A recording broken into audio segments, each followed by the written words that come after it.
Mesdames et messieurs, bonjour et bienvenue dans cette émission spéciale consacrée à un sujet qui fait débat, qui divise et qui interpelle, la cancel culture. D'un côté, certains y voient une manière de faire une justice sociale, un moyen de donner la parole à celles et ceux qui ont longtemps été ignorés.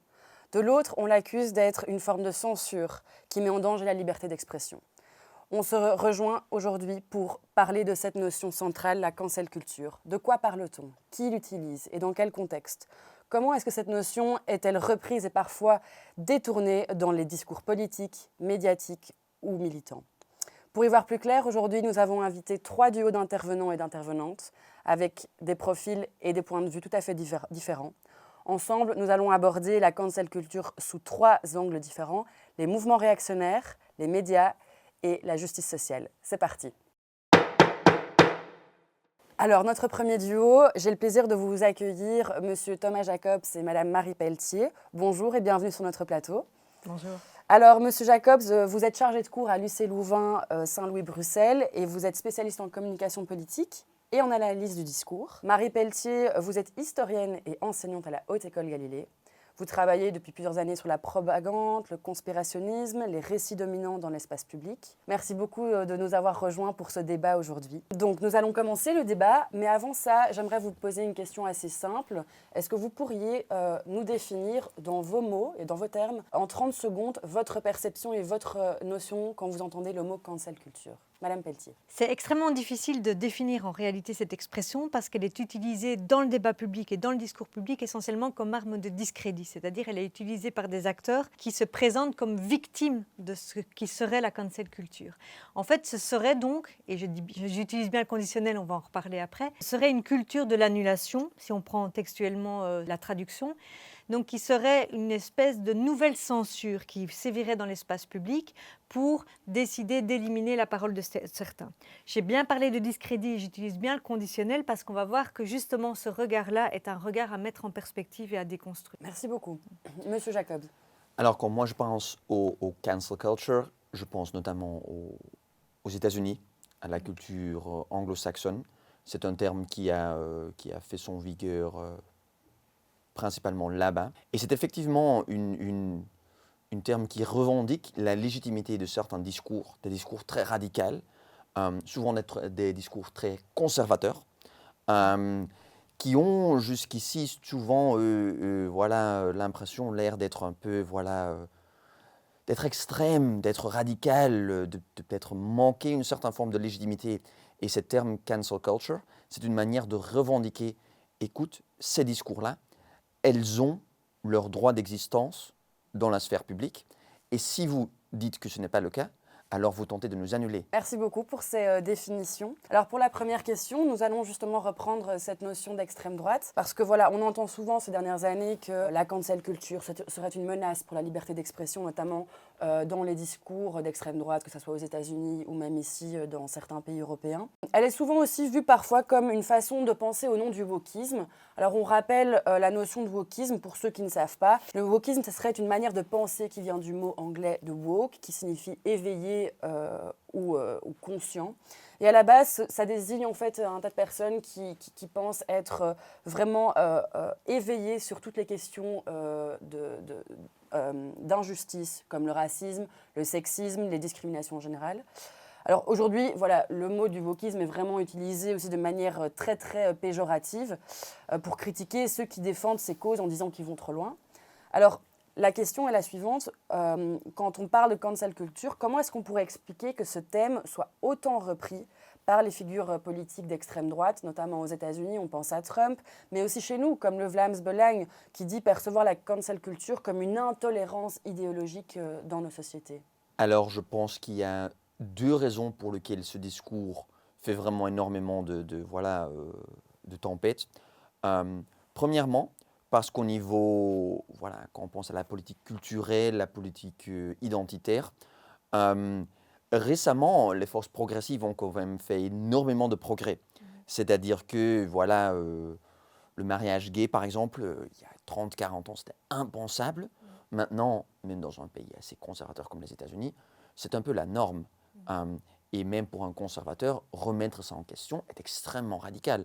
Même chose quand il s'agit des questions d'avortement, questions de droits de femmes, questions voilà, d'intégration. Les forces progressives ont quand même, dans les années 90 notamment, gagné pas mal de victoires. Et ce discours de cancel culture est une manière voilà, de remettre en jeu ces gains qui ont fait les forces progressives. Deuxièmement,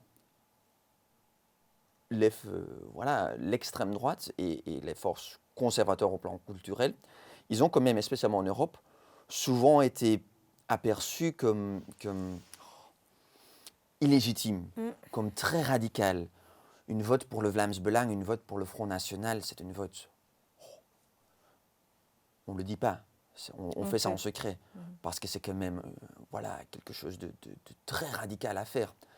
Et voilà, cet anti-wokisme, anti-cancel culture est une manière de légitimer, de dire écoute, non, si vous dites qu'une vote pour le Vlaams Belang, pour le Front National est une vote très extrême, très radicale, une vote qui se place en dehors de la démocratie, alors vous tentez de nous annuler. Nous revendiquons notre place dans le débat public. Nous ne sommes pas une force au-delà de la démocratie. Nous sommes présents dans le débat public et nous y sommes un acteur légitime. Ok, donc c'est une forme finalement de régulation du discours, Madame Pelletier. Oui, je suis assez d'accord avec tout ce qui vient d'être dit. Je pense que c'est très important de comprendre que cela s'inscrit dans des rapports de domination. C'est une question qui s'inscrit dans des rapports de domination. Et effectivement, ces rapports de domination, au sein de la société, ils ont quand même beaucoup évolué il y a 40 ans.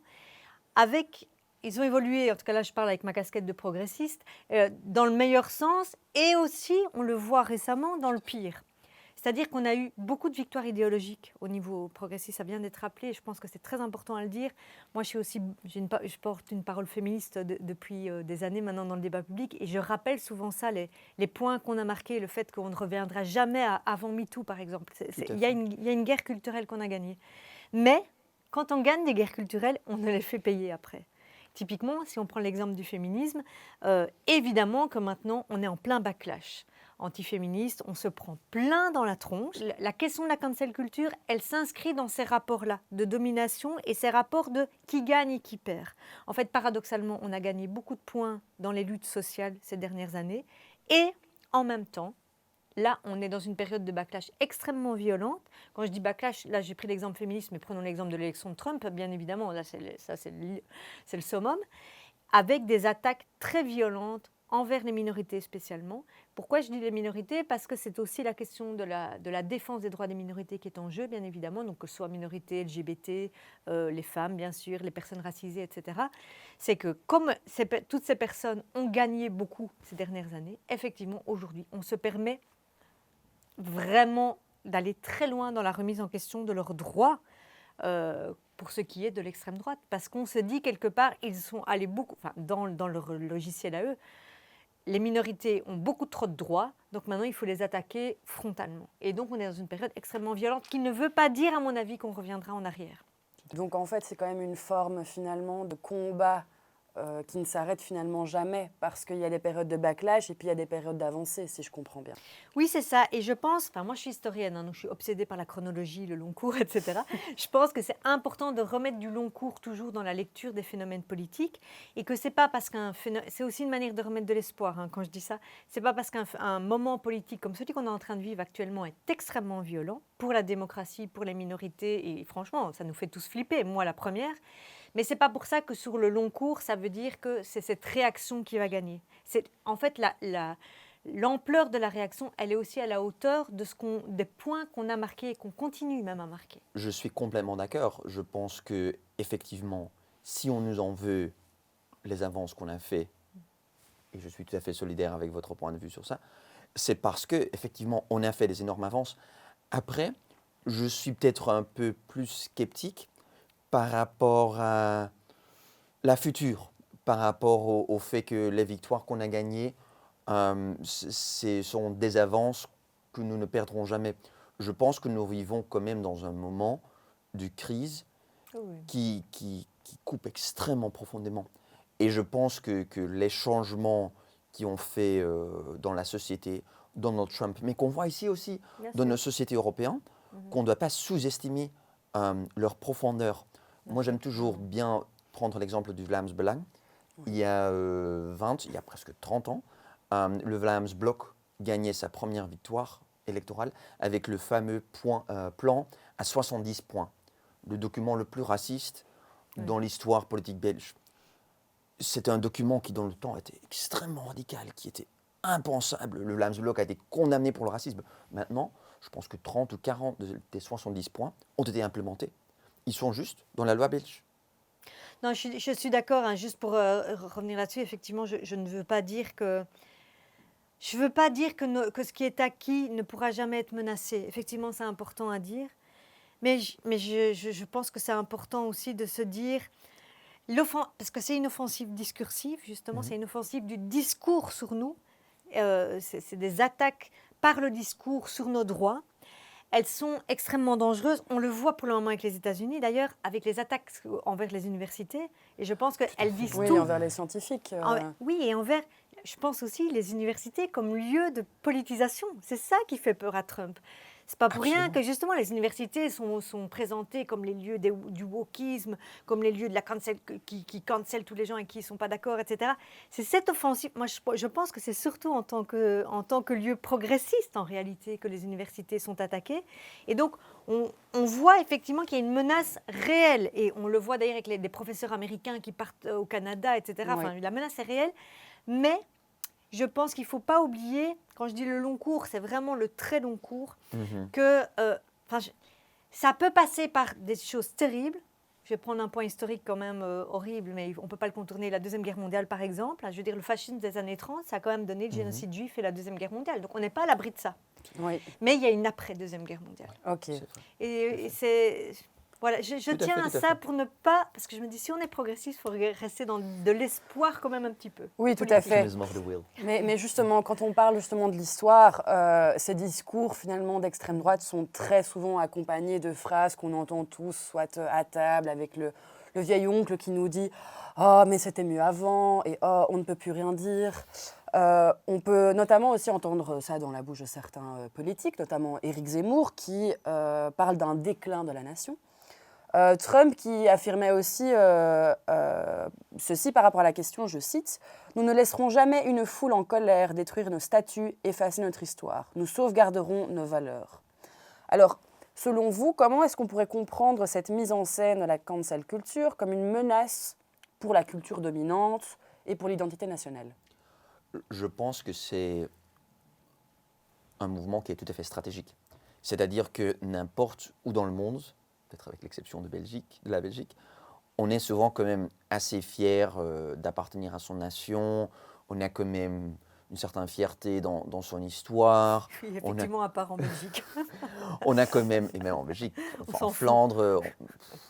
C'est peut-être différent pour la Wallonie et la Flandre, justement. En tout cas, je pense qu'on a souvent une certaine fierté historique et nationale. Et en castant le wokisme, les forces progressistes, comme l'ennemi de cette histoire, voilà, c'est facile de les antagoniser. Je pense aussi, voilà, quand on pense aux opinions politiques de la plupart des gens sont, voilà, c'est le fameux deuxième cadran. La plupart du monde, les gens dans les démocraties européennes et américaines, sont économiquement de gauche, mais sur des questions sociales, plutôt de droite. Et alors, en parlant plutôt des thèmes comme l'identité, comme la nation, on active des thèmes, des débats où les gens vont être peut-être légèrement en désaccord avec les forces progressistes. Donc voilà, si on va parler de la sécurité sociale, si on va parler des prix des maisons, si on va parler des prix des loyers, tout ça, les gens vont être plutôt de gauche. Et donc c'est un mouvement tout à fait stratégique qui a comme but d'activer les thèmes et de mettre l'agenda là où les forces progressistes ont plutôt tendance à perdre dans le créneau historique actuel. Et deuxièmement, c'est aussi un framing qui permet d'antagoniser un peu, parce que les gens sont quand même souvent fiers et contents de leur histoire, de leur pays. Et en castant la gauche, les forces progressistes, comme l'opposant de cette histoire, comme l'opposant de cette identité nationale, on arrive à l'antagoniser. Une réaction ? Oui, non, je suis totalement d'accord avec ça. Et j'ajouterais que, historiquement, l'extrême droite et les forces réactionnaires de manière générale s'appuient activent deux boutons sémantiques que sont à la fois la haine des minorités. Historiquement, l'extrême droite se construit sur la haine des minorités. Et le deuxième bouton sémantique, si je puis dire, c'est la défiance à l'égard de la démocratie. Donc les institutions démocratiques perçues comme illégitimes ou perçues comme justement protégeant trop les minorités, en faisant trop pour les minorités, etc. Et on voit vraiment, un Trump par exemple, est vraiment quelqu'un qui relie les deux superbement, si je puis dire. C'est qu'à la fois, il est tout le temps dans la remise en cause des droits des minorités, il attaque les droits des minorités très frontalement, et en même temps, il se nourrit tout le temps de la défiance à l'égard des institutions démocratiques. Quand je dis défiance à l'égard des institutions démocratiques, c'est vraiment au sens large. C'est institutions démocratiques au sens large, donc les médias, les politiques, la parole scientifique, etc. Donc tout ce qui est parole d'autorité en démocratie. On peut comprendre comment arrêter quelqu'un comme Trump.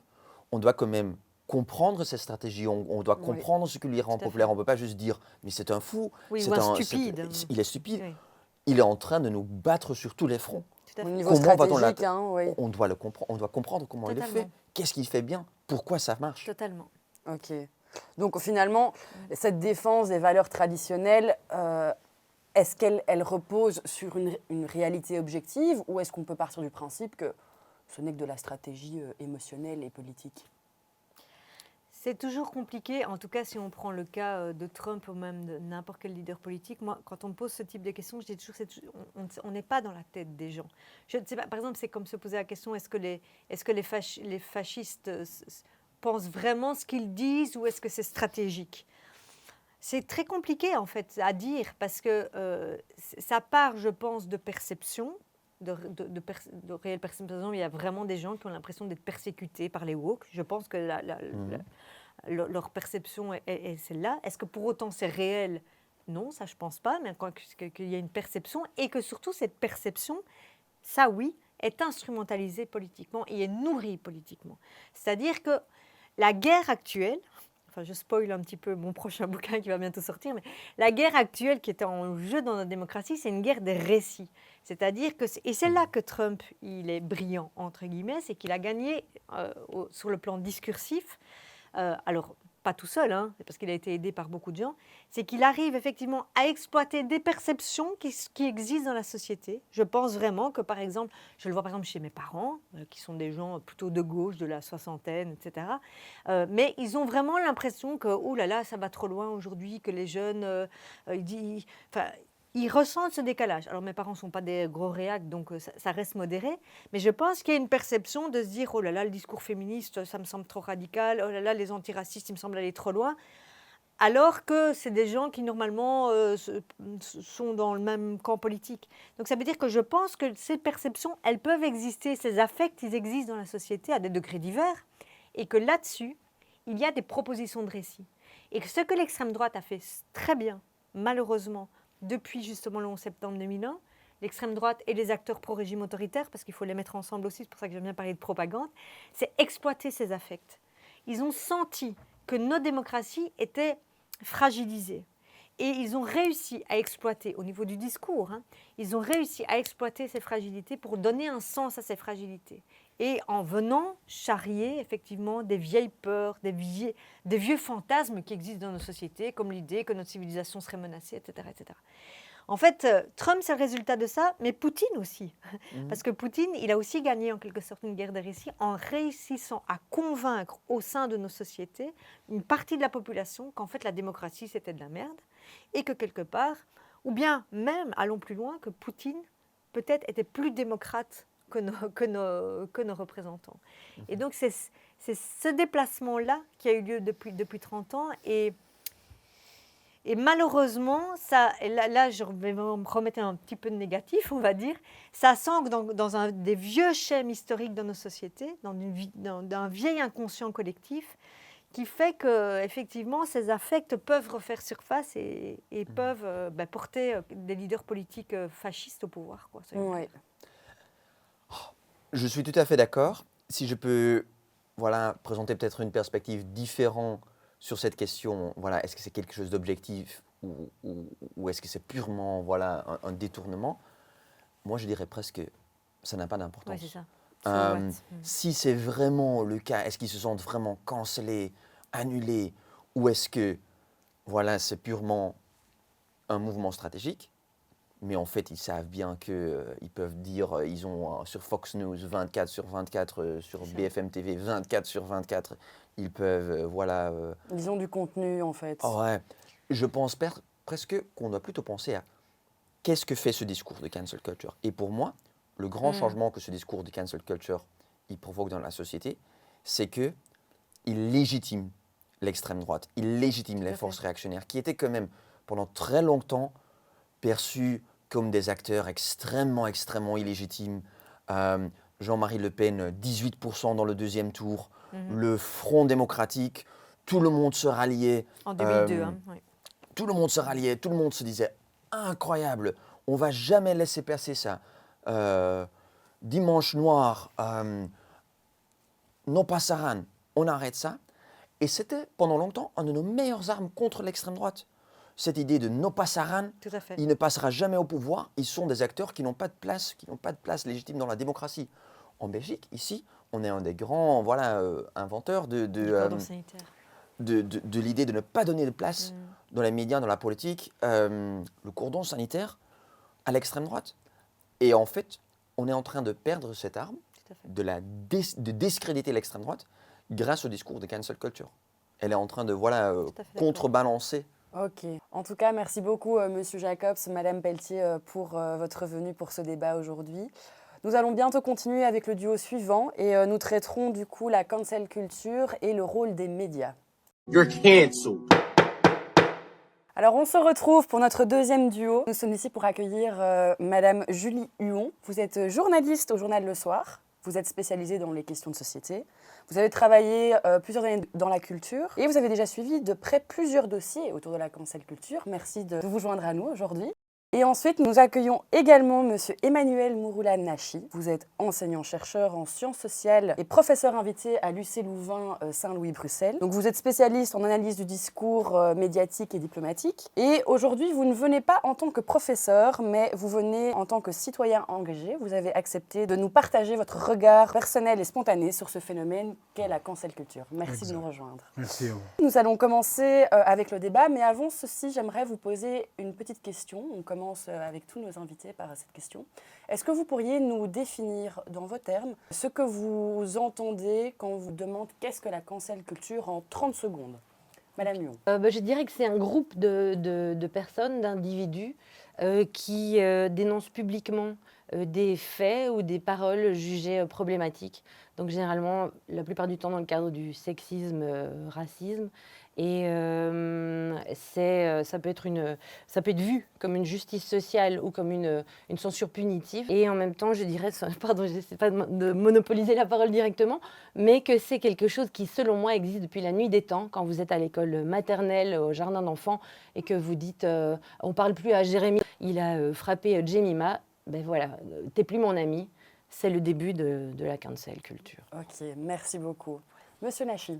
J'apprécie beaucoup ce qu'elle dit, à savoir que ce qu'on appelle la cancel culture, selon moi aussi, ne date pas d'aujourd'hui.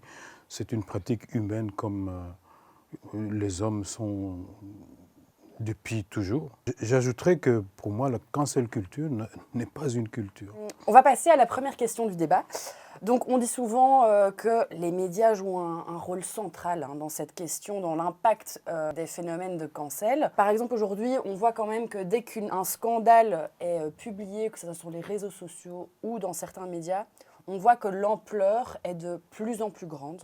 Du coup, la première question, c'est est-ce que vous pensez que les médias amplifient cette dynamique de cancel ou est-ce qu'ils ne font que relayer une information dont il y a des tensions qui sont déjà préexistantes? On est directement dans le vif du sujet, oui. Entre le média et le journal, on va dire le média de qualité. J'insiste sur le média de qualité. Par rapport aux réseaux sociaux, par exemple, c'est qu'il n'y a pas la viralité. La viralité, elle est épidermique sur les réseaux sociaux.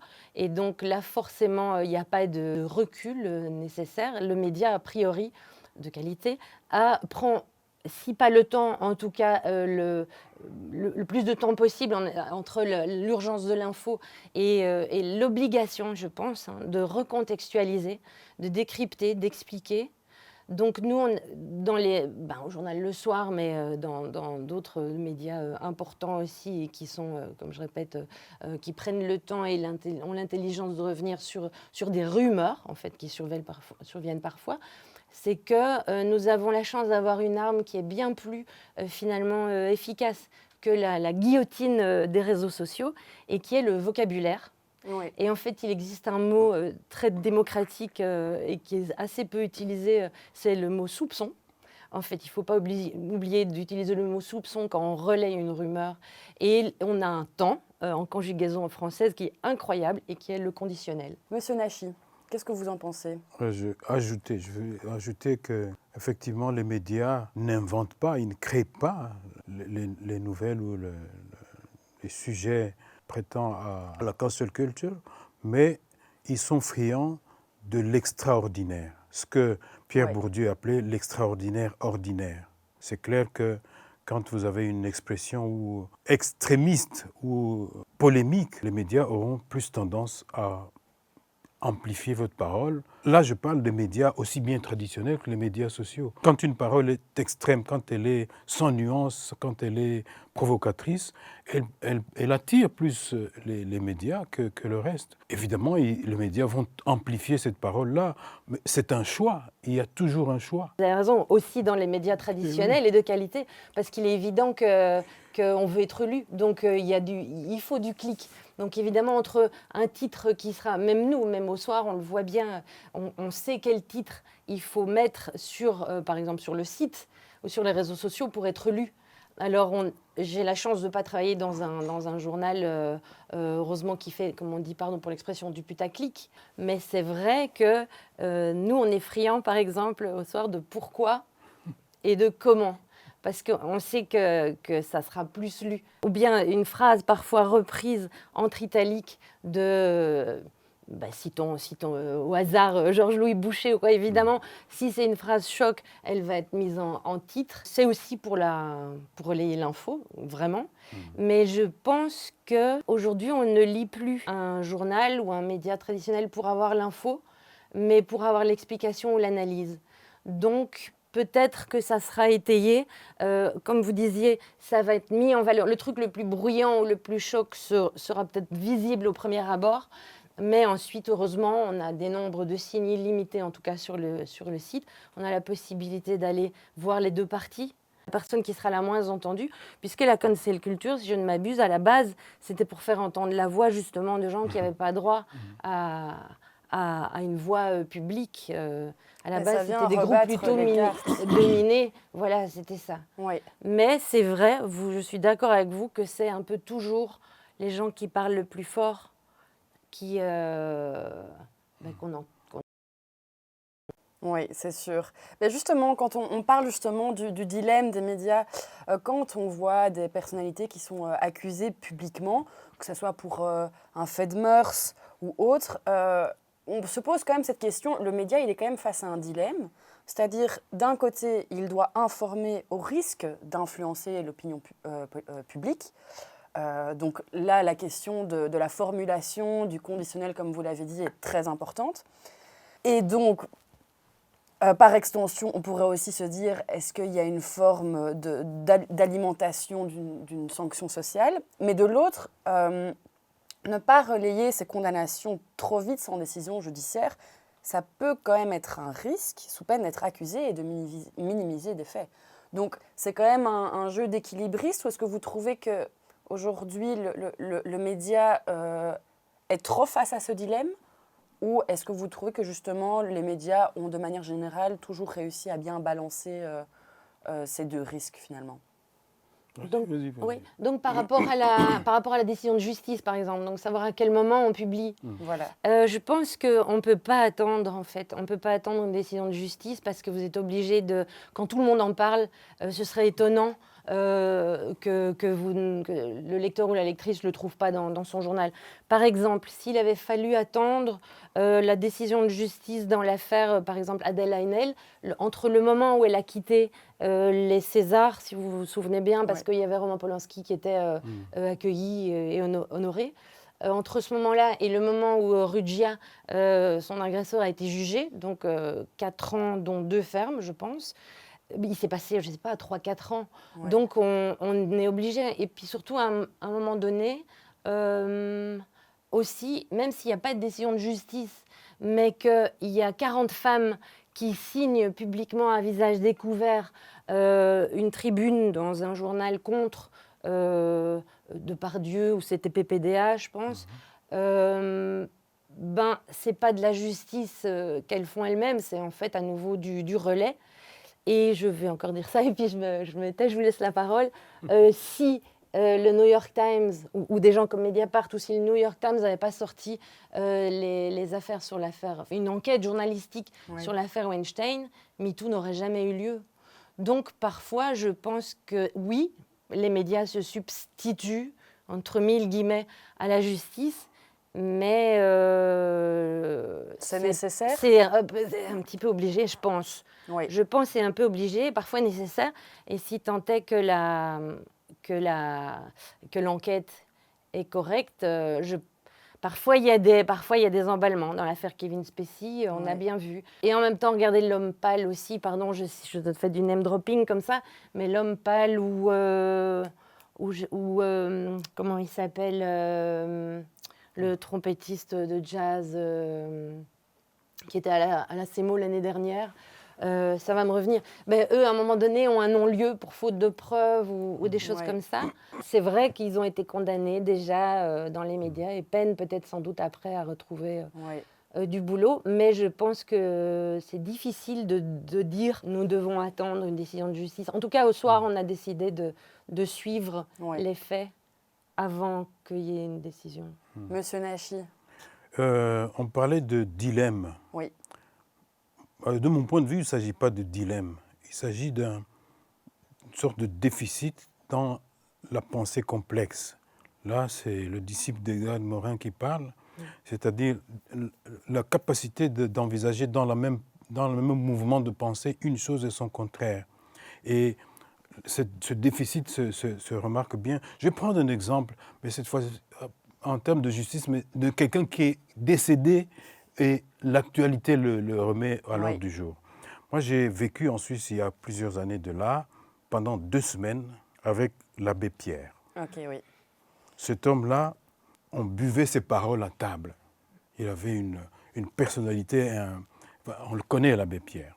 Donc moi, j'ai une admiration mais énorme pour cet homme-là. Et puis, il y a 1 an, 2 ans, ouf, on apprend l'abbé Pierre, toutes les horreurs dont il a été capable. Et alors, je parle de déficit dans la pensée complexe, pourquoi? Puisque, à la suite de ça, y compris les médias et l'opinion, entre guillemets, qu'est-ce qu'on en tire comme conclusion? Cancel l'abbé Pierre, retirer les noms, etc. Pour le disciple de Morin que je suis, je ressens un peu de regret. Pourquoi? Puisque, tout en étant avec les autres pour condamner ces horreurs qu'il a commises, je comprends mal qu'on doive le réduire à ça, le réductionnisme. Je ne peux pas oublier que l'abbé Pierre est à la base des Restos du Cœur, par exemple. Et ça, malheureusement, c'est inaudible, ça devient inaudible dans un contexte comme le nôtre.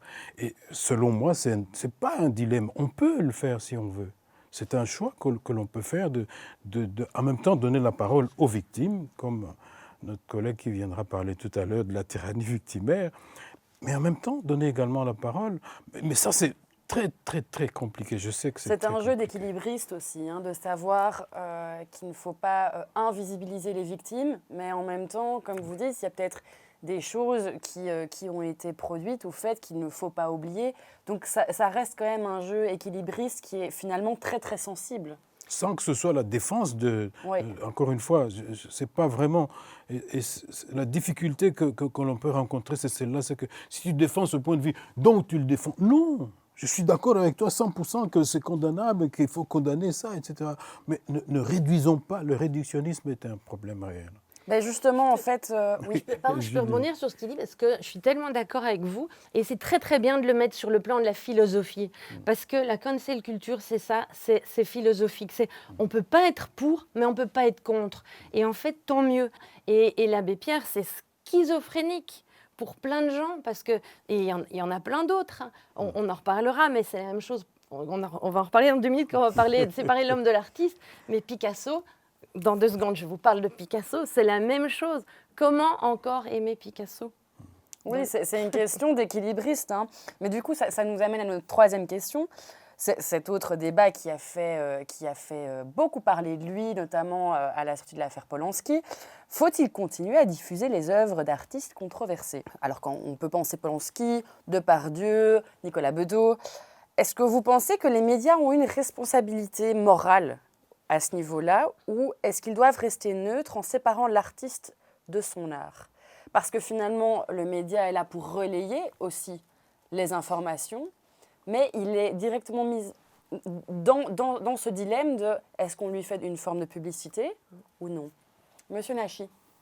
J'ai eu ce débat-là d'ailleurs une fois avec une de mes classes, et j'ai compris combien il était difficile d'expliquer ce que vous venez de dire, à savoir que moi je suis fan de R. Kelly.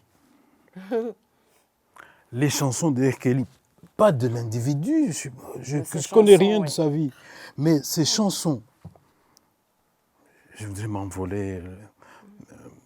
The storm is over now. Ça, chaque fois que j'écoute ça, ça me transporte, ça a un message. Mais évidemment, expliquer qu'on doit faire la différence entre cette œuvre-là et celui qui l'a produite. Je me rappelle également à l'époque de Michael Jackson. Vous imaginez qu'on n'écoute plus jamais. Enfin, si on devait en arriver à ne plus jamais écouter un type comme celui-là. Et Kanye West. Kanye West, c'est un génie. C'est un malade. C'est pas... Polanski, etc. C'est compliqué, effectivement, mais je pense que c'est dans le rôle des médias également de prendre le courage parfois d'aller à l'encontre d'une attente publique. Sinon, ils donnent l'impression qu'il existe une opinion dite majoritaire. Mais elle n'est pas majoritaire, c'est celle qui s'exprime le plus, celle qui est la plus exposée. Et moi, je crois encore en l'être humain. Je pense que l'être humain est encore capable de ce mouvement de pensée où il arrive à distinguer entre l'œuvre et son auteur. Ok. C'est un exercice super dur parce que ça touche, comme vous avez dit aussi, aux sentiments, à notre culture, à ce qu'on aime, etc. Par exemple, me dire que je ne verrai plus jamais... Moi, un de mes films préférés, c'était La Chèvre, avec Pierre Richard et Depardieu. Ben, c'est difficile aujourd'hui de le regarder. J'ai regardé l'autre jour un film qui s'appelait César et Rosalie avec Yves Montand, Samy Frey. C'est un vieux truc. Et Romy Schneider, qui est une actrice incroyable, j'ai dû interrompre parce qu'à un moment donné, avec mes yeux d'aujourd'hui, avec mes yeux de MeToo, c'était horrible. Il dit à Romy Schneider, Rosalie, apporte-nous des bières. Non, aïe, ça fait trop mal. Donc c'est vrai que c'est compliqué. Par exemple, vous parlez de l'Abbé Pierre, j'ai pensé au film qui est sorti il y a genre 1 an ou 2 ans sur l'hiver 54 avec Lambert Wilson. Il y a eu 2 films. Mais c'est clair que ces films, c'est fini, plus jamais ils passeront. Oui, après l'ère MeToo, c'est compliqué de les regarder avec les yeux d'avant. C'est ça, et après, en fait, à partir du moment où on sait quelque chose, on ne peut plus ne pas savoir. Oui. Alors, j'avais parlé brièvement de Picasso tout à l'heure, mais je peux parler de Picasso ou de Wagner. Ce sont des gens qui ont apporté énormément à l'histoire de l'art. Et Picasso, aujourd'hui, je pense qu'on ne peut pas dire on va retirer tous les Picasso des musées. Oui, on ne peut pas faire ça. On ne peut pas faire ça, mais quand vous savez que le cubisme, en fait, le fait de déconstruire un tableau, il déconstruisait sa femme dans la vraie vie. Et quand vous voyez sa femme dessinée avec son œil là et qu'elle est toute bleue, c'est parce qu'il venait de la déconstruire physiquement, au sens propre.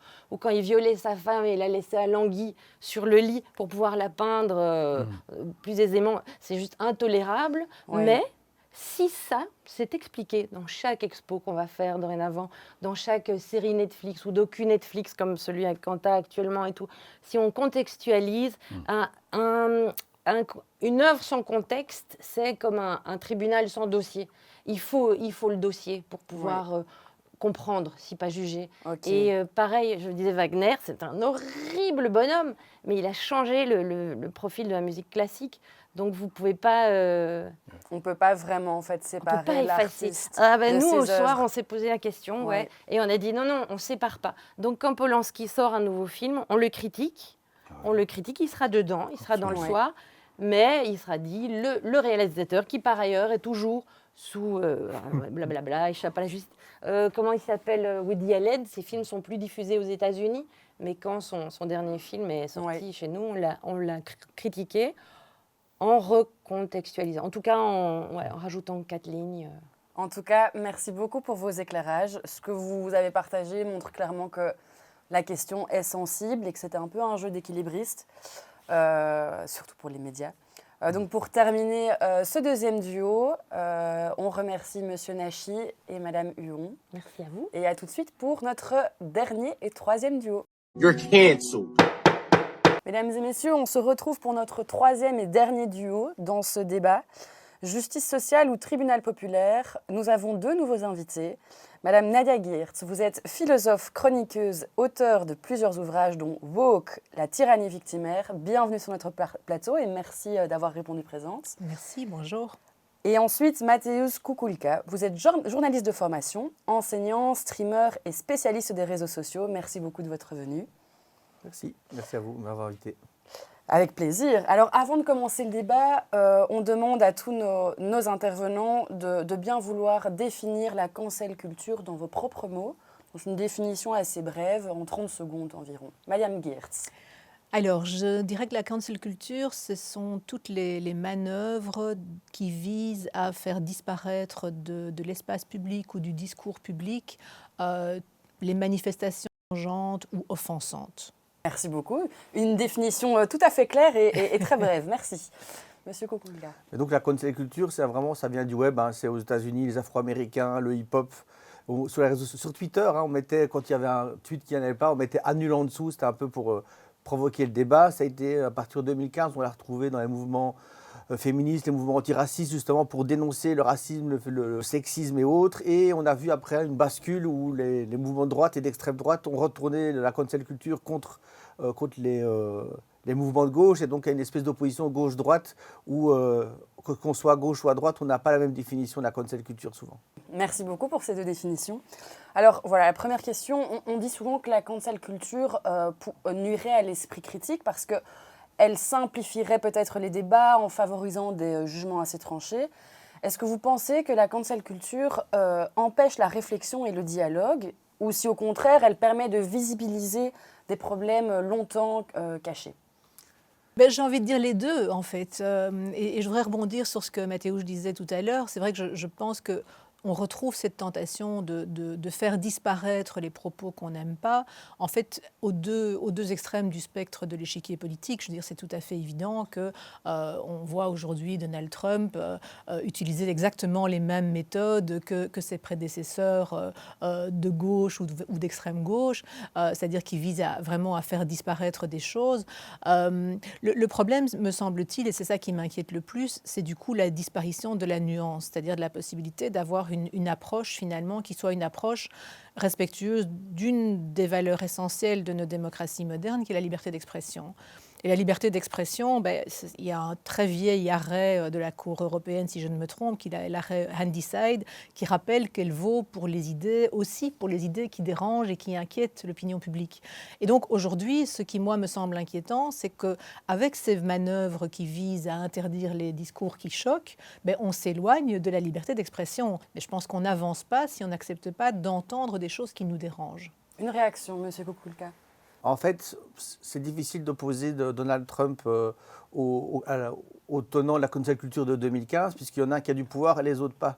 C'est-à-dire, quand on voit les associations féministes ou autres, elles n'ont pas le pouvoir aux États-Unis, sur les 2-3 dernières années, on parle de près de 10 000 bouquins qui ont été interdits dans les bibliothèques, surtout dans les États républicains.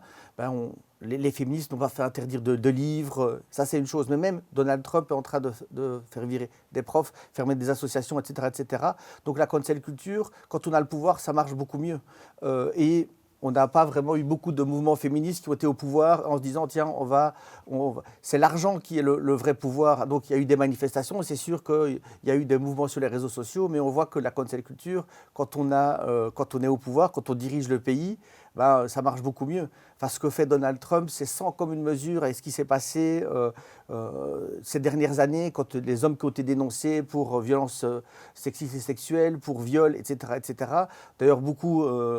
ils n'ont pas tant disparu que ça. Cette semaine, je crois que c'est Éric Biron qui a été condamné pour... c'était lui qui était le premier dans Balance ton port. Il a d'abord fait un procès pour diffamation. Il a gagné, puis il a perdu en cassation. Ben là, il a reçu... il a été... je crois que je ne sais pas si c'est la Légion d'honneur ou un autre titre. Il a reçu en grande pompe en France. On ne peut pas vraiment dire que le type a été cancel alors qu'il s'est pris beaucoup de coups dans les médias. Il a perdu en justice et malgré tout, l'État français le met en avant. Donc la cancel culture des mouvements féministes, pas tellement d'hommes que ça qui ont vraiment pris. Ils sont souvent encore là, certains abîmés. Et quand on voit à l'inverse un Donald Trump qui est en train de couper des milliards et des milliards de subventions à des tas d'associations féministes, ces gens ne s'en remettront pas. Sans argent, on ne fait rien. Et donc, je pense qu'il faut faire attention à faire des amalgames entre quelqu'un qui a un pouvoir mondial et des associations qui, finalement, souvent se débattent avec des armes qui sont celles qu'elles ont, mais qui sont, je pense, pas du tout comparables. Madame Guerre, je voyais que vous étiez en train de réfléchir. J'étais en train de préparer une réaction plutôt, parce que je ne suis pas du tout d'accord avec ce que Mathéouche vient de dire. Et je pense que c'est vraiment typique du genre de choses qui m'inquiète, disons, dans la réflexion actuelle, c'est-à-dire qu'elle a tendance à opposer dominant et dominé, comme si c'était des camps totalement étanches l'un à l'autre, alors que ce qu'on voit aujourd'hui, ou ce qu'on a vu plutôt hier aux États-Unis, ce sont bel et bien quand même des mouvements de cancellisation, que ce soit quand on voit par exemple ce qui s'est passé sur le campus d'Evergreen, ça a donné lieu à un reportage qu'on trouve sur les réseaux sociaux, qui montre bien à quel point finalement des étudiants et des enseignants progressistes, entre guillemets, ont pris le pouvoir dans cette université en allant traquer les privilèges, toujours entre guillemets, de ceux qui étaient des blancs, des hommes, des hétérosexuels, des cisgenres, etc., etc. Quand on voit aujourd'hui dans les universités américaines, enfin aujourd'hui et hier, ça ne date pas de Donald Trump, se répandre des pratiques de safe space, par exemple, où on donne comme consigne aux enseignants de ne pas aborder certains sujets, ou en tout cas où il faut prévoir pour les étudiants qui sont choqués la possibilité de quitter la classe. Il y a quelque chose qui ne vient pas peut-être d'une association construite, mais qui est une tendance lourde dans la culture américaine, qui vise à dire il ne faut pas que les minorités puissent se sentir à un moment donné offensées par les propos qu'elles entendent, et donc on va gommer du discours académique ou du discours public des choses qui pourraient être jugées problématiques. Et moi, c'est ça qui m'inquiète, que ce soit... Ça fait des dizaines d'années que des universités dans le sud des États-Unis ne parlent pas du darwinisme. Ah ben c'est un problème aussi, évidemment. Oui, mais ce que je veux dire, c'est que c'est beaucoup plus établi. Et en fait, on n'en dit pas grand-chose. De nouveau, c'est ce que je dis, c'est qu'évidemment, il y a des choses qui sont excessives, mais quand on regarde avoir des idées excessives et avoir le pouvoir de les mettre en place, on parle là de quelques... il y a eu dans des universités peut-être des dérapages, mais tout d'un coup, de l'autre côté, on enlève 400 millions de dollars à une école. Et ça, c'est la cancel culture. Mais oui, mais il y a des enseignants qui ont perdu leur emploi aussi aux États-Unis pour avoir dit des choses qui déplaisaient. Oui, mais combien? Je veux dire, quand une enseignante est licenciée ou en tout cas écartée pendant plusieurs mois ou une année, je ne sais plus, pour avoir donné un cours de littérature où elle utilise le mot nègre, et où des étudiants se plaignent en disant c'est scandaleux d'utiliser le mot nègre, alors que son cours porte sur l'histoire de l'usage du mot nègre dans la littérature américaine. C'est compliqué d'enseigner si on je ne peut veux pas dire, prononcer le mot. voilà, évidemment. c'est clairement une entreprise de dénonciation totalement à côté de la plaque. Excusez-moi, enfin, vraiment, pour moi, c'est du délire. Et ça marche. Bien ça sûr, marche. mais de nouveau, on parle d'une professeure, là, on parle de dizaines de milliers, voire de centaines de milliers de personnes qui ont perdu leur emploi aux États-Unis. Et donc, on est là sur un ou deux profs. et on ne peut pas comparer le... Non, mais est-ce qu'on ne peut pas nuancer? Oui, oui. Mon propos, c'est ça. Oui, Mon mais propos, ce que- c'est non, justement mais ce que de je veux dire dire, arrêtons d'opposer les camps. Mais non, mais c'est que Donald Trump, ce que je veux dire, c'est que on n'oppose pas les camps, mais on ne peut pas comparer quelques profs qui ont perdu leur job.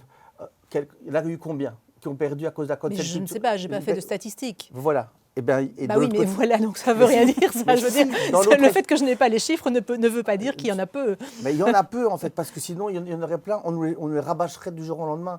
Du soir au matin, on nous dirait, regardez, à cause de ces gauchistes, tous ces profs qui ont perdu leur emploi, il n'y en a quasi pas. Par contre, de l'autre côté, il y en a des centaines de milliers, et que c'est pas profs, mais tout ce qui pourrait être considéré comme progressiste est en train de se faire virer aux États-Unis. Et donc, Oui, ça c'est surtout très actuel maintenant avec Ce le n'est nouveau même pas- président. en fait, il y a Je, pas je de crois match. qu'effectivement, la réélection de Donald Trump rend les choses extrêmement ça a fait compliquées bouger pour des gens l'échiquier, qui, comme moi, essayent de tenir une position médiane, qui est une position de dire il n'est pas question de faire taire, en fait, quel que soit, enfin, pas quel que soit, je pense que nos lois en Belgique sont bien faites et en Europe, je veux dire, qui protègent la liberté d'expression et en même temps condamnent les discours de haine. Je trouve que c'est vraiment, on a des balises qui sont extrêmement précieuses, mais justement, je tiens à préserver ces balises. Et aujourd'hui, effectivement, de part et d'autre, dans une certaine gauche comme dans une certaine droite, voire extrême droite, il y a une volonté de produire des discours qui soient finalement des discours sans contradiction, où la moindre contradiction est jugée insupportable, en fait. Et Ouais. enfin, voilà. Alors justement, on va rebondir sur l'exemple que vous nous aviez donné durant votre réponse à la précédente question. Il y a pas mal de figures qu'on considère comme qui sont fait canceler, qui restent finalement très visibles et très influentes dans le débat public. Est-ce qu'il ne s'agit pas au final d'une critique publique plutôt que d'une réelle suppression? La question, c'est qui a été vraiment cancel. La question, c'est qu'on fasse des listes de personnes qui, parce qu'on leur a, on a pendant 3 jours, et donc de nouveau, ils sont harcelés pendant 3 jours, 3 mois, qui a disparu de la circulation. Je ne sais pas en fait. En tout cas, souvent, quand on parle des hommes blancs, ci et autres, ils ne disparaissent pas, ils sont toujours là, ils font une pause, ils reviennent. Et on va en trouver quelques-uns. Mais quand on va MeToo, c'est MeToo et autres, tout commence depuis 2015, puis 2017 vraiment.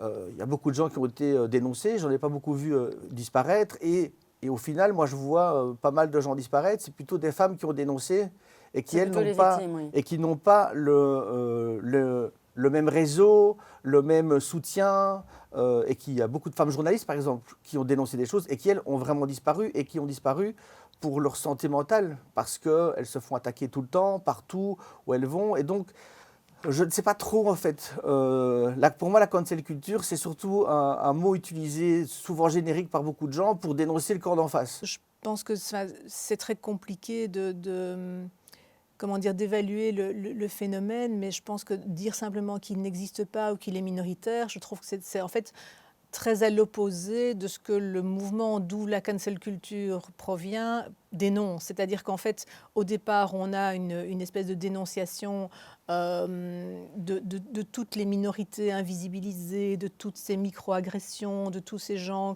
qu'on n'entend pas assez, etc. Et puis quand il y a des gens qui disent « oui, mais moi, je suis cancellé, moi on ne m'entend plus, moi je ne peux plus écrire cela, je ne peux plus jouer telle pièce, je ne peux plus produire tel discours, etc. » On dit « oh, stop à la victimisation, en fait vous êtes combien là ?» Je veux dire, ça va pas, c'est pas très cohérent. Je veux dire, soit il y a des victimes partout, soit il y en a nulle part. Mais je veux dire, on peut pas dire aux unes, vous n'êtes pas vraiment victime. Je veux dire, quand par exemple, je pense au dernier Spirou, par exemple, Spirou et la Gorgone Bleue, bon, on a un dessinateur, Dany, qui a 80 ans, qui produit son dernier Spirou, qui circule pendant 1 an sans que personne n'y trouve à redire. Et puis tout d'un coup, vous avez une influenceuse qui vient dire il y a des dessins là-dedans qui sont épouvantablement racistes et sexistes. Et du coup, l'éditeur envoie au pilon toute sa production. Je pense que le malheureux Dany, on peut dire qu'il a été cancellé. Qu'en fait, on lui fait un procès parce que, pour le dire crûment, il est trop vieux, il n'a pas su s'adapter au code actuel. Je veux dire, il a continué à dessiner comme il avait toujours fait. Et je pense que sa carrière, elle est terminée. Alors évidemment, on peut se dire, de toute façon, il a 80 ans, c'était bientôt fini. Mais c'est dégueulasse. Enfin, excusez-moi, mais je trouve que ça ne va pas de défendre des idées pareilles. Je veux dire, si on est pour le fait que les gens puissent s'exprimer, qu'il puisse y avoir des productions variées, etc., Quitte à ce qu'il y ait un débat il par faut la suite. accepter qu'il y ait Spirou et la Gorgone Bleue. Ça fait partie des productions artistiques. Je veux dire, on n'aime pas. Ce n'est pas le problème. Le problème, c'est est-ce que ça a le droit d'exister ou pas ? Et dans certains cas, manifestement, la réponse est non, ça n'a plus le droit d'exister. Quand vous avez des romans qui aujourd'hui passent par des relecteurs en sensibilité dans les grandes maisons d'édition pour éviter avant publication qu'il y ait un contenu choquant. Ça existe depuis toujours, ça. C'est ce qu'on appelle le travail d'édition. Non, ce n'est pas tout à fait la même chose. Je suis désolée, le travail d'édition, il vise simplement à mettre en page, à corriger les fautes d'orthographe. J'ai écrit assez de livres pour le savoir. Je veux dire, moi, il n'y a jamais aucun éditeur qui m'a dit « tu ne peux pas écrire ça, il faut supprimer donc, ça, le travail d'édition, c'est accompagner l'auteur. Et donc, il y a des... Peut-être pas dans ton cas, mais dans beaucoup de cas, les éditeurs disent tiens, tu pourrais changer, tu pourrais amener ceci. Le travail d'édition, c'est pas juste un travail de prof qui relit et qui vérifie l'orthographe et la grammaire. Non, mais aujourd'hui, il y a toute une nouvelle, de nouveaux métiers qui apparaissent, des relecteurs en sensibilité spécialisés dans le fait d'aller checker si telle minorité ne va pas être offensée par telle ou telle manière de la présenter. C'est tout à fait différent. Non, c'est du travail de censure. Ce que je veux dire sur le travail sur la BD, pour moi, le coup de la BD, elle n'est pas censurée, c'est un coup de pub de l'éditeur. Ça, on est d'accord. La BD était sortie depuis 1 an, elle n'avait pas marché. Elle n'a pas marché, cette BD. Il a vendu ce qu'il avait à vendre. Et donc là, ils ont entendu une plainte. Et ils ont dit oui, on met au pilon, regardez comment on est vertueux. Donc, c'est pas tellement sur le coup. C'est une stratégie. C'est une stratégie de publicité de l'éditeur, tout à fait. Ça n'a pas marché, il avait des livres, tiens, ça nous fait un coup de promo, on va parler de nous. Et personne n'a demandé qu'on prenne toutes ces BD et qu'on les vire. Donc, toujours voir quels sont les tenants aboutissants. Sur le coup, c'est un vrai coup de pub de l'éditeur. Oui, mais le résultat est là. Oui, mais et tu as quand même quelqu'un, un dessinateur au final, dont le livre n'existe plus. Mais ce n'est pas le côté cancel, c'est le côté... D'abord, il n'existe plus. Ça, ce n'est pas vrai. En fait, on peut encore le trouver. On peut encore le trouver. Et donc, on accole à des associations les turpitudes de l'éditeur. Merci beaucoup, en tout cas, pour cette deuxième question. On va terminer sur la dernière. On dit parfois que la cancel culture, elle est là pour pallier aux lacunes de la justice, notamment surtout dans des affaires d'agression sexuelle, par exemple, avec l'affaire Weinstein, tout d'abord, qui a quand même fait beaucoup de bruit. Est-ce que, selon vous, cette forme de justice citoyenne, est-ce qu'elle est utile ? Ou est-ce qu'un espace de jugement arbitraire sans cadre légal, ça n'est pas bénéfique à notre société ? La question est biaisée dès le départ. C'est-à-dire que si on a 80, il y avait à l'époque 90 femmes dont 25 qui ont témoigné sur le plateau de Mediapart, ce n'est pas la justice citoyenne. C'est des femmes qui disent voilà ce qui m'est arrivé. Ça, c'est stricto sensu, oui, bien sûr. Mais donc, c'est pas la justice. C'est pas la justice. Ça veut dire que si on devait se dire que tout ce qui n'est pas passé devant un juge, c'est la justice, ça veut dire que je me suis violée, je ne peux pas le dire parce que ça n'a pas été jugé. En fait, non, les gens ont le droit de le dire. Et surtout, moi, je suis journaliste. En fait, à partir du moment où tu as 3 ou 4 sources qui sont différentes, tu n'as pas une vérité, mais tu as une information qui a été vérifiée et on ne doit pas attendre qu'un juge arrive au bout. Tout à l'heure, Jules Lyon disait il y a des affaires qui seront jugées après 3 ans. Il y a des affaires qui sont jugées après 15 ans. Ça veut dire qu'on attend 15 ans pour parler d'une affaire ? Bien sûr que non. En fait, les gens, c'est là, toujours on parle de présomption d'innocence. La présomption d'innocence, c'est un fait judiciaire, c'est un fait de justice. Dans notre vie, dans notre société, on ne parle pas de gens qui sont présumés innocents ou pas présumés innocents. Donc, PPDA, je le prends parce que, voilà, je ne sais pas qui a envie de défendre PPDA. Il y a plus de 200 femmes qui ont témoigné sur quasi 40 ans sur les agressions sexuelles et les viols de Patrick Poivre d'Arvor. Est-ce qu'on doit attendre un procès ? Est-ce qu'on le cancelle ? Est-ce qu'on ne le cancelle pas ? Qui a envie d'envoyer sa fille en stage chez Patrick Poivre d'Arvor ? En fait, à un moment, si on ne disait rien, par exemple, ça veut dire qu'il aurait continué sa carrière et que des femmes auraient continué à aller chez lui, à lui proposer des livres, aller en stage, parce que c'est une personnalité. Ça veut dire qu'on attend, donc on garde tout secret jusqu'à la fin d'un procès qui n'a pas encore commencé. En fait, c'est plus la question de se demander, est-ce que ce débat sur la place publique de manière complètement indépendante des institutions judiciaires, du cadre légal en fait de la gestion de ces affaires. Est-ce que le fait d'en parler sur la place publique sans aucun contrôle, sans aucun balisage des éléments de faits, de dossiers, est-ce que c'est quelque chose de bénéfique pour libérer la parole? Ça, évidemment, du côté des victimes, on peut tout à fait s'accorder que c'est le cas. Mais est-ce qu'on ne peut pas y retrouver des formes d'extrême? Parce que finalement, ça pourrait évoluer vers des jugements en fait, très arbitraires au sein de la société. C'est pour ça que j'ai pris l'exemple de PPDA. PPDA, il y a un côté où Mediapart a fait beaucoup de travail. Ils ont proposé plein de fois à PPDA, à son avocat, d'intervenir. Il y a du texte, il y a des témoignages. À partir de combien de témoignages est-ce qu'on peut dire qu'un homme est un... On en a déjà 200 chez PPDA. Il faut attendre combien pour se dire, tiens, que c'est du lynchage en place publique d'un homme qui serait innocent? Madame Geers, Mais, oui, moi je dois dire que ce à quoi on assiste aujourd'hui, je trouve être très inquiétant, en fait, parce que je pense qu'on a des institutions qui sont des institutions judiciaires qui sont là pour faire ce travail qui consiste à rendre la justice.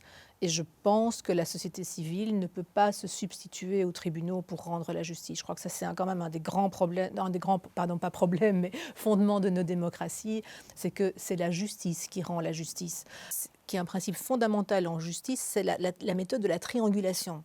C'est-à-dire que vous avez une victime qui dépose plainte, qui dit « voilà, j'ai subi quelque chose », elle va déposer ça, donc en accusant quelqu'un qui est le coupable, elle va déposer ça devant un juge. Le juge entend les deux parties, examine les faits et rend un jugement. Je veux dire, ce à quoi on assiste quand on livre des gens en pâture sur les réseaux sociaux, c'est à un court-circuitage de cette triangulation. C'est au fait de dire, moi, victime, je veux être entendue, je veux être reconnue, je ne veux plus passer par l'instance triangulante qu'est la justice, je veux qu'on reconnaisse que je suis une victime. Et à certains égards, c'est problématique parce que ça consiste à coller des étiquettes sur des individus qui sont accusés.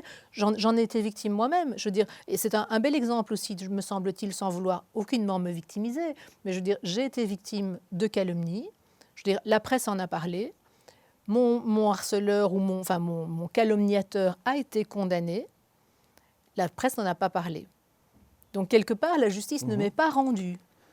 Je veux dire, il y a quelque chose là, je veux dire, qui je trouve est problématique en fait. Si on retrouve pourquoi autant de femmes ne veulent plus passer par la justice, parce que la justice ne leur rend pas service. Où il y a toutes des statistiques. La justice n'a pas à rendre service, la justice a à rendre justice. Non mais ni justice. Quand on voit le nombre de femmes qui se retrouvent à porter plainte pour viol, et au final c'est manque de preuves, parce qu'évidemment, on se retrouve dans des situations où il n'y a pas de preuves, pas de témoins, eh bien, dans le bénéfice du doute bénéficie toujours aux violeurs. Alors évidemment, et c'est pour ça que le cas PPDA est intéressant, parce que là, il y a un nombre où des témoignages très concordants sur 30 ou 40 ans, sur une personne, ça devient difficile de se dire qu'il ne sera pas coupable.